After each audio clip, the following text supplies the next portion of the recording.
Welcome, I'm Jon Caldara, president of the Independence Institute and your devil's advocate. A little later in the program, Todd Shepard's going to join me. He's the one who broke the story about Udall, and were those emails really pressuring the state? Stay tuned for that. That's going to be terrific. But first, let's talk a little bit about renewable energies. To talk to us, of course, from Independence Institute, Amy Oliver Cooke, thanks for being here. Thanks for having me. And somebody who just had a great bill get defeated, Saine, state representative. Thank you for joining us. Thank you for having me. All right, I want to bring myself to the right point here. We have a renewable mandate in this state, and it's a little different in different areas. First of all, tell us what that renewable mandate is. Well, it's 30% by 2020. You say like I'm supposed to know what 30% of what? Yeah, 30. Okay, so 30%. Talk to me like I'm a kid. First of all, I do want to commend you for having two women sitting here talking energy policy. Yeah, that doesn't get any better than that. We have a 30% renewable mandate by 2020, which means that 30% of the electricity generated in the state of Colorado must be produced by sources that the state capital has defined as renewable. All right, so we have 6 years in order to make 30% of our electricity from, quote, renewable sources. Right. That's a very laudable goal. It feels wonderful. Well, doesn't that sound great, except for the fact that in the state of Colorado, we have a very narrow definition of what a, quote, renewable source is. All right, and talk to me a little bit more about the rural areas as well. Last year, your legislature, thank you for doing this, by the way, bumped up renewable mandates for rural electric associations as well. These are not-for-profit associations that are there to help out,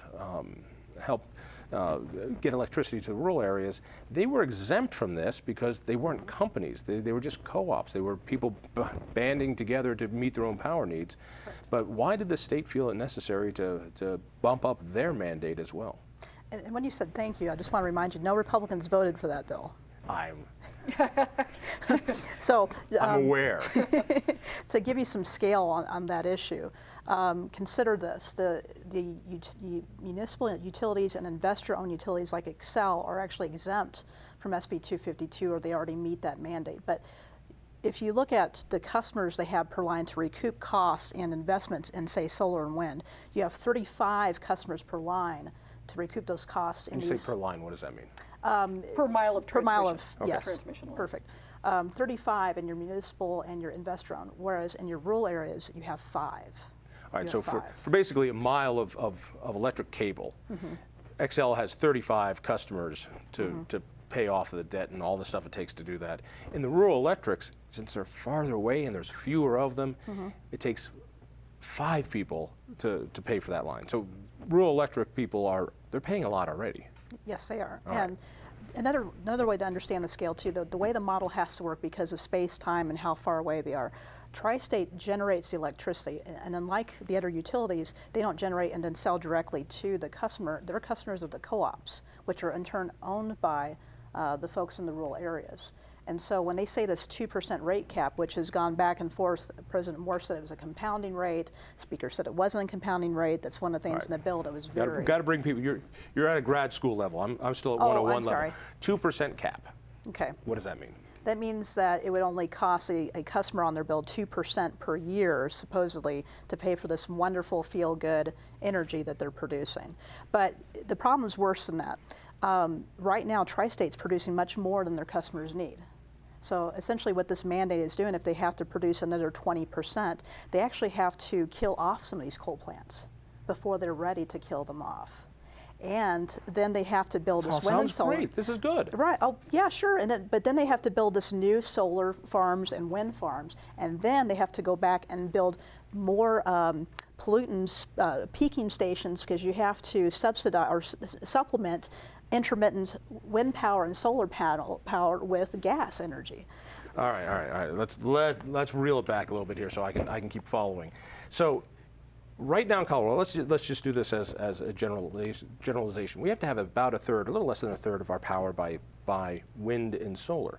But I hear the word renewable mandate. So I'm thinking about things that renew, and wind and solar certainly do it. But also, I know we live in the mountains, and we have this water that comes down all the time. I'm assuming that's also renewable. Am I right? Not according to the legislature, those who voted for SB 252. Large hydropower is not included in that, and that's where, our rural electric associations have been very responsible in investing what I consider renewable energy. Hydropower does not give out emissions. It is truly renewable. It's a great way to store energy as well, but that is not included. Had it been included in SB 252, those rural electric associations would have already hit the 20% mandate. In fact, they would have overachieved and hit 23%. All right, now I think I'm understanding it. So we put this mandate on renewables, for renewables, but we don't let water flowing downstream every day be renewable, even though every year we get more snow and it rolls back downstream. Why in the world is hydroelectric not a renewable by state law? What's not renewable about it? There's a good question. We are the only people who consider hydro to not be renewable are in the state capitol. The Republicans, like Representative Saine, are excluded from that. The Center for American Progress, a leftist think tank, believes hydro is clean and renewable. The EPA considers hydro clean and renewable. Colorado's Energy Office considers hydro to be clean and renewable. Northwestern United States gets a significant amount of their power from hydro. They consider it to be clean and renewable. The only people that don't happen to be in our state capital. It's like they have their own dictionary. Everybody else is looking at renewable energy and reading it out of Webster's, and they've created their own that says renewable in Colorado is only wind and solar. But renewable means it renews. Except for in the state capital. Except in the state capital. All right, you brought forward a bill that just got killed, and it would change that definition. That's correct. What did your bill do? It would have included all hydropower as a definition of renewable energy. That's obscene. That's wrong. And had that happened, we would not have to shut down coal plants and pay 3 times more for electricity, because remember, they've got to shut down those plants so they can regenerate that electricity to give to their co-ops. And basically, with that 5 customers per line, it's $8,000 per meter. Yeah. That's going to be the cost. Yes. The other thing is, SB 252 had... Again, this is the one that was the renewable mandate for rural areas. Rural electric co-ops. But there's no war on rural Colorado going on in the Oh, state no, that's what I've heard, Yeah. except for the fact that we've just forced up electricity prices in 10 of the poorest counties in the state of Colorado because the people at the state capitol refuse to accept hydro as a renewable source, even though everybody else does. The state capitol refuses to do it, with the exception of folks like Representative Saine and all of those who supported her in this process. Give me some of the numbers, because it feels good. It feels great to see the solar panels up. I see the windmills up, and people see something warm and fuzzy. I see the windmills, and I see a huge corporate welfare project that wouldn't last any sort of market test. But on the bright side, it kills a lot of birds, so it's got that going for it. How much electricity in Colorado, how are we doing on this renewable mandate as it stands? Well, right now I think we're at about 17%, and most of that is generated via wind. Solar is a tiny fraction. I think the last time was 0.28% of the total electricity produced in the state. The problem with that power, even if you're at peak, let's say there's a time when wind is producing 40%, let's just hypothetically, it tends to be at about 4 o'clock in the morning, and the minute their alarms start going off, people want to turn on their coffee pots, what you have is a demand for more electricity, and then you have to fire up the gas-fired plant or the coal-fired plant. You have to have backup generation. Wind cannot possibly ever provide us with reliable, affordable power. It's unpredictable and it's unreliable. And by the way, it's expensive. Not only is it wildly expensive and takes a huge government subsidy, if that went to coal or natural gas, people would be screaming.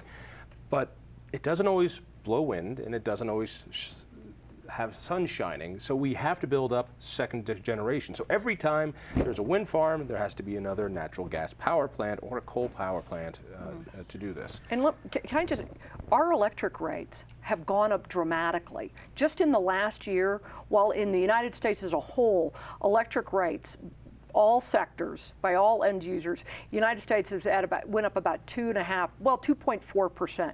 In Colorado, our electric rates went up 4.5%. We almost doubled the rate of increase over the rest of the United States. And it's continuing to go up. We're going up faster than the rate of inflation. We're going to get to a point where people can't afford their power bills. You said something which was pretty interesting.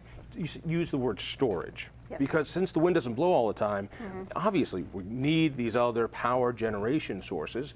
And traditionally, coal has been the most reliable, the least expensive. Now, thanks to fracturing, gas prices are going down, and those plants seem to be more cost effective.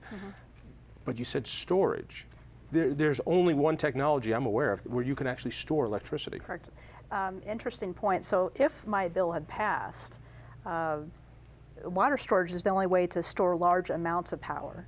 And so that could have actually generated the energy we needed to chase wind and solar, because again, they're intermittent. The wind doesn't always blow, the sun doesn't always shine. That would have been a truly renewable way to sustain other renewable resources. The idea being that you've got water in a lake up high. When you need it, you let the water go, you get the power. But also that it's rechargeable. That is, when the wind is blowing and the demand is low, you can actually use some of that power, and it's a lot of power, but you can pump it back up, and Xcel already has a couple of those facilities. So that's not renewable either. It's not if it's 10 megawatts or higher.